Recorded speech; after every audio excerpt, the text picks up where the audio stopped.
Bismillahirrahmanirrahim. Assalamualaikum warahmatullahi wabarakatuh. Alhamdulillahirabbil alamin. Wassalatu wassalamu ala asrofil anbiya'i wal mursalin wa ala alihi wa ashabihi ajmain. Maba. Saudaraku sekalian, di dalam Al-Quran ada firman Allah yang penggalan ayatnya berbunyi Wallahu yuhibbul muhsinin, yang artinya Allah itu menyukai orang yang berbuat kebaikan. Dari penggalan ayat itu bisa kita ambil pengertiannya bahwa sesungguhnya Allah menyukai orang-orang yang selalu berbuat kebaikan, dan artinya juga berarti Allah tidak suka kepada orang yang berbuat keburukan.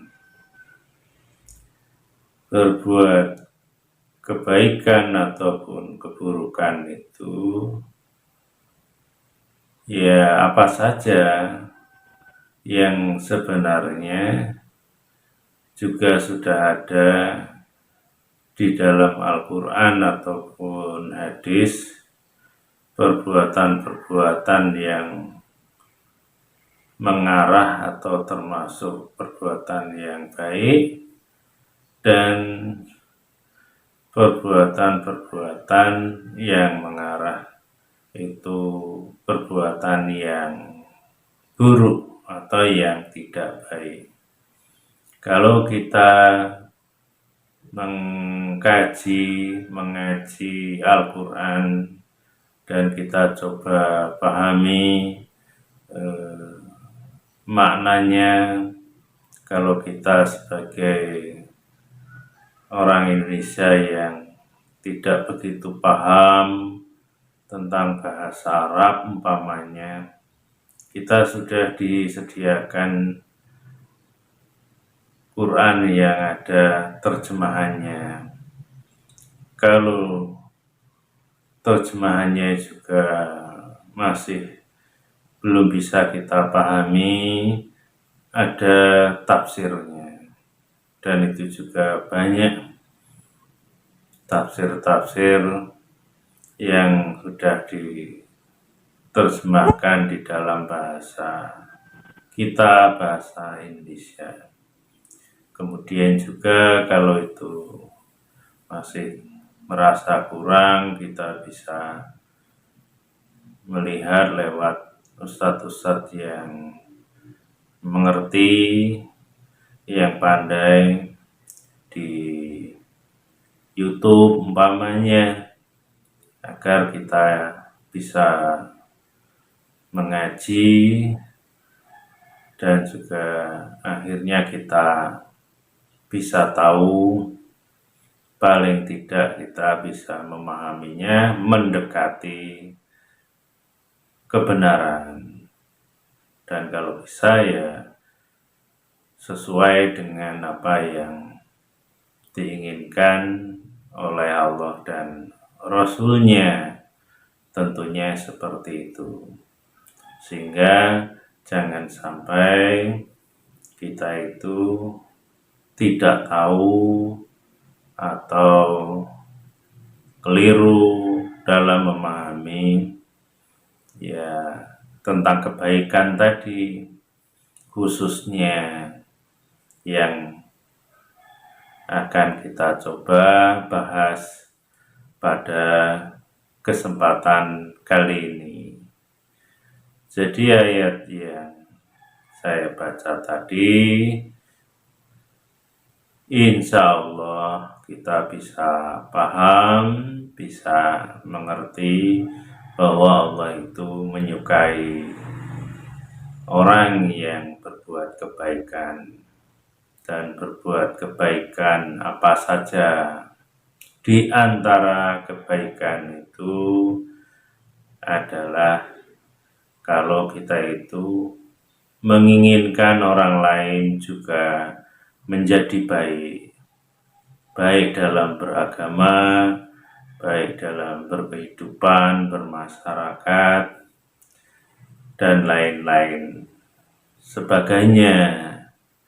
Jadi kalau kita itu mungkin melihat, mendengar ada saudara kita yang lain mungkin belum baik, belum sesuai dengan Al-Quran ataupun hadis dalam beribadah ataupun berperilaku, kemudian kita menginginkan agar saudara kita itu baik, maka paling tidak yang kita lakukan di antaranya yang pertama, kita harus pahami, kita yakini bahwa saudara kita yang seiman, yang mengucap La ilaha illallah Muhammadur Rasulullah,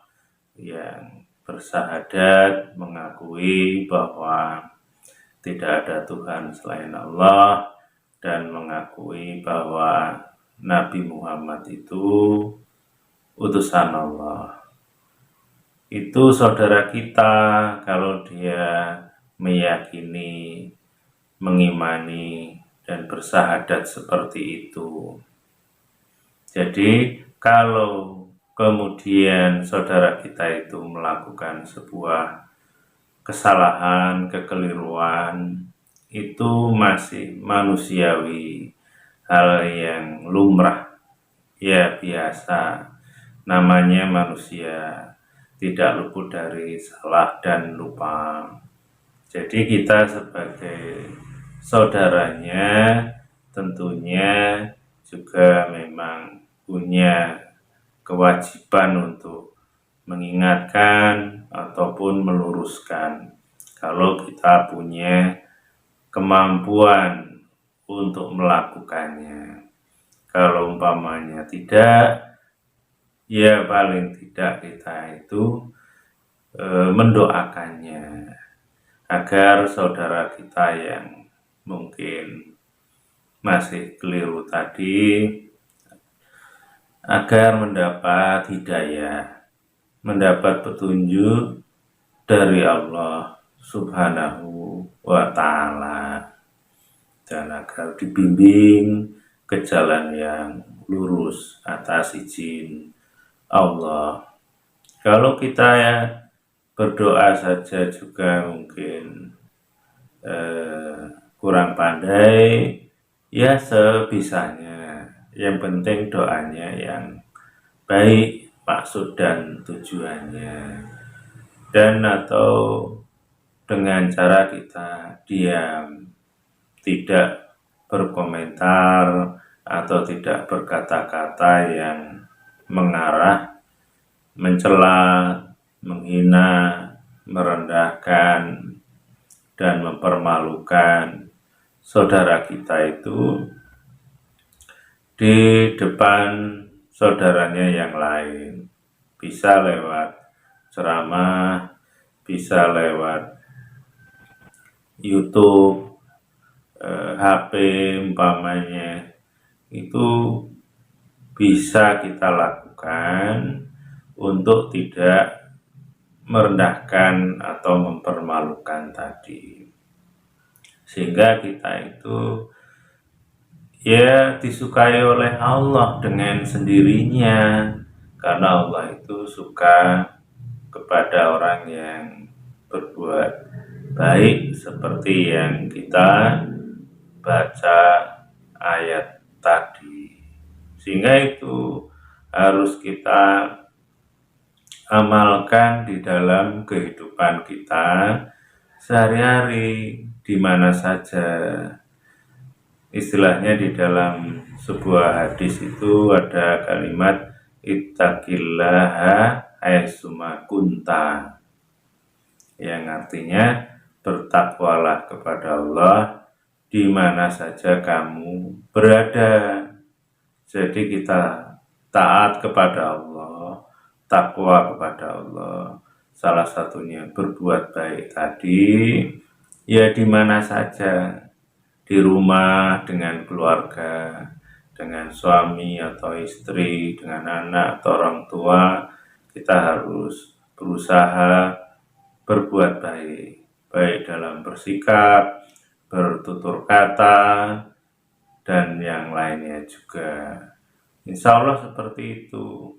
Dan di luar juga demikian, entah itu dengan tetangga, dengan saudara seiman, dengan yang tidak seiman pun kita juga harus berbuat baik, menghormati, menghargai perbedaan.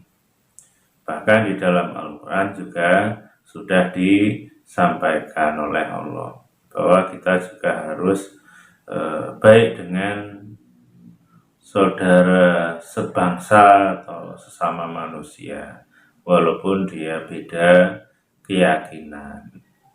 Artinya juga kalau dengan beda keyakinan kita disuruh menghormati, dalam arti ya tidak mencela atau merendahkan, apalagi dengan saudara kita yang seiman, seagama. Jadi itu yang harus kita ketahui, sehingga maksud kita yang baik sekalipun, yaitu umpamanya berdakwah, ingin meluruskan saudara kita yang mungkin belum lurus tadi, tetap harus dijaga sopan santun, akhlak mulia, dan tidak mengeluarkan tutur kata yang bisa menyakitkan saudara kita yang lain. Jadi anggaplah kalau istilah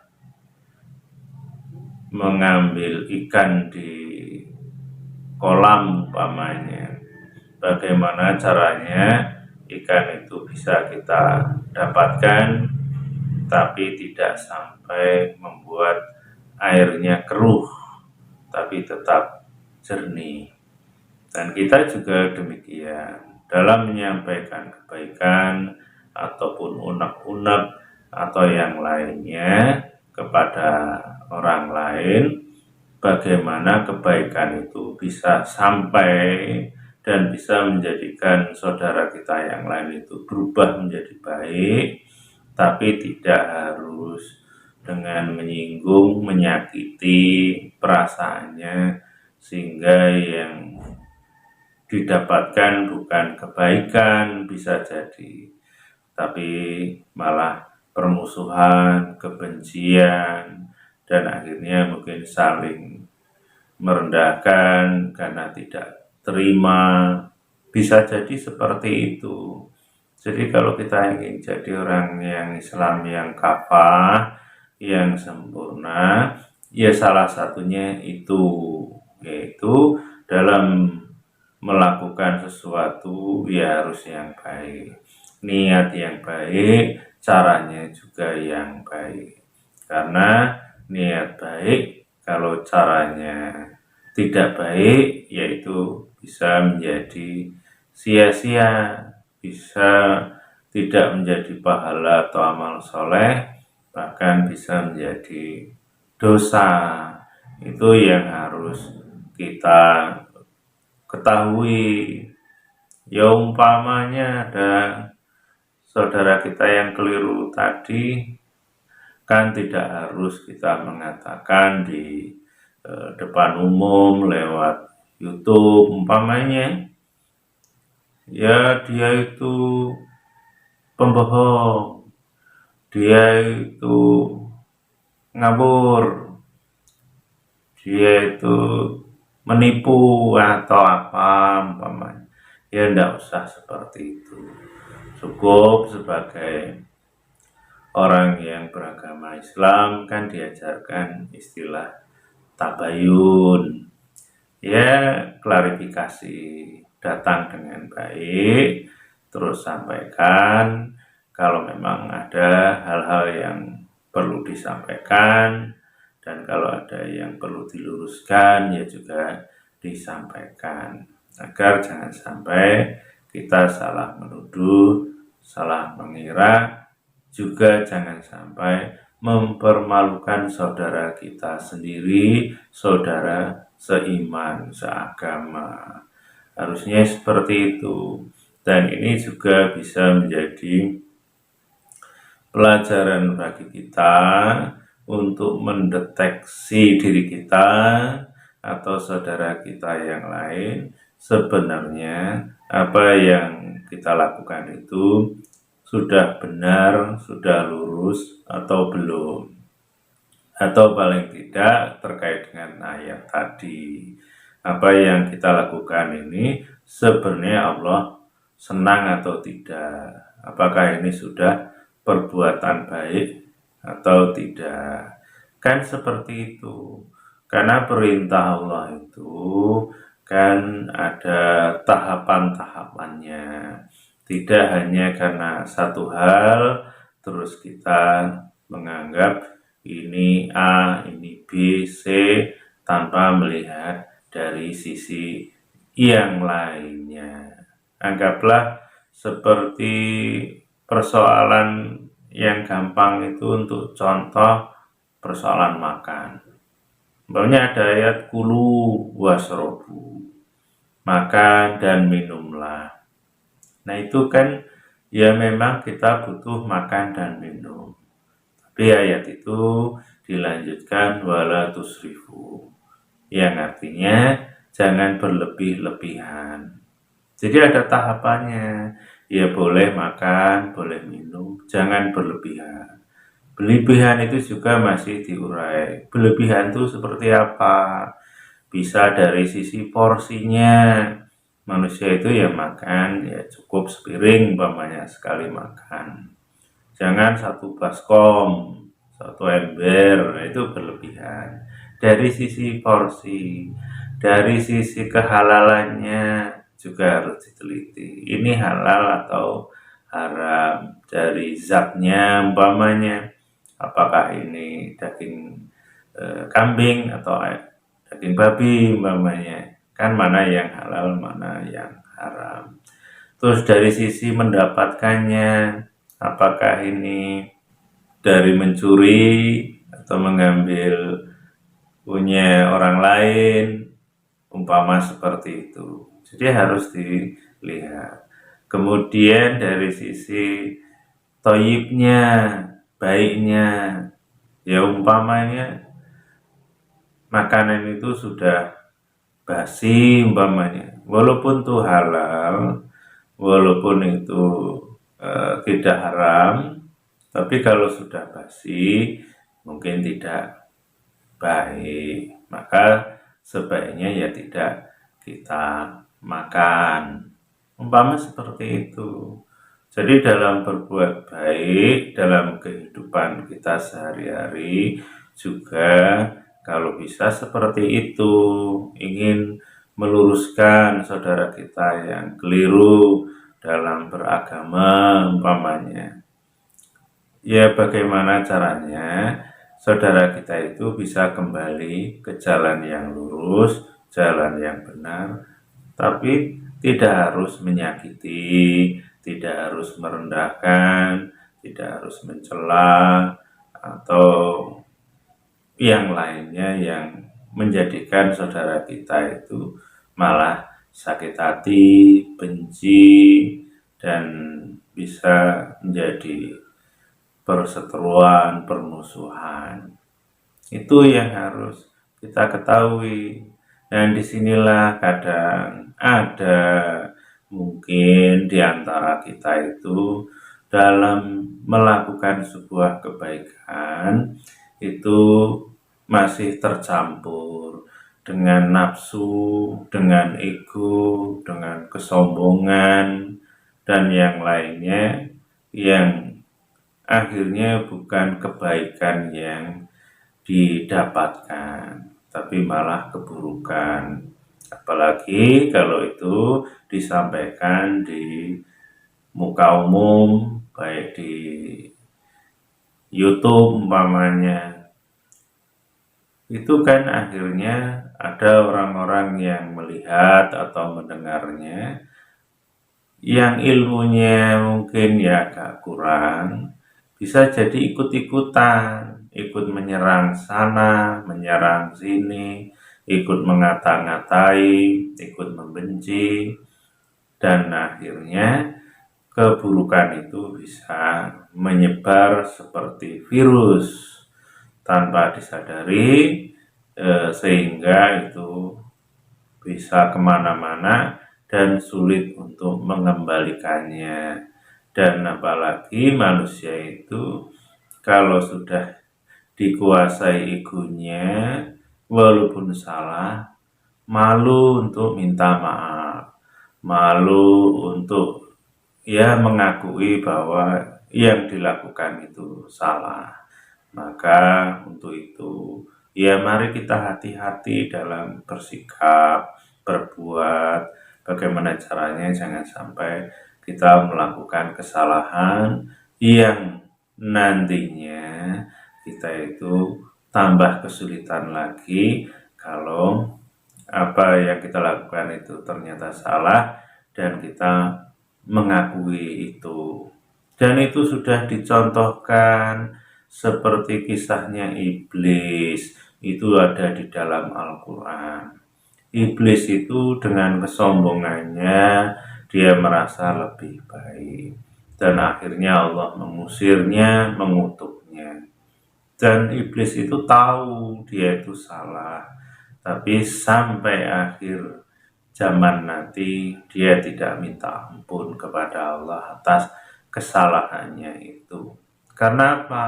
Ya karena egonya, karena kesombongannya, gengsinya. Padahal dia tahu kalau dia tidak minta ampun kepada Allah sampai akhir zaman nanti, maka dia akan masuk neraka jahanam, tempat yang paling mengerikan, siksaan yang sangat pedih. Dan dia tahu, dan dia juga takut akan siksa Allah. Tapi karena itu tadi, siapapun, entah iblis atau manusia, biasanya kalau sudah ditutupi oleh kesombongannya, keangkuhannya, egonya, dia tidak mau minta maaf, tidak mau minta ampun atas kesalahan yang pernah dilakukan. Ya karena gengsi itu. Nah itu yang seharusnya kita ketahui, jangan sampai kita itu mengikuti langkah-langkah setan, mengikuti hawa nafsu yang di situ ditumpangi oleh setan. Jadi ini saudaraku sekalian, kalau kita ingin berbuat baik, insya Allah itu sesuatu yang disenangi oleh Allah. Tapi ya harus berbuat baik dengan benar-benar. Istilahnya di Al-Quran itu ada kalimat, ya ayyuhalladzina amanu taqullaha haqqa tuqatih, yang artinya, hai orang-orang yang beriman, bertakwalah kepada Allah dengan takwa yang sebenar-benarnya. Kira-kira artinya seperti itu. Jadi kalau kita ingin berbuat baik juga begitu. Karena berbuat baik itu adalah unsur takwa itu sendiri.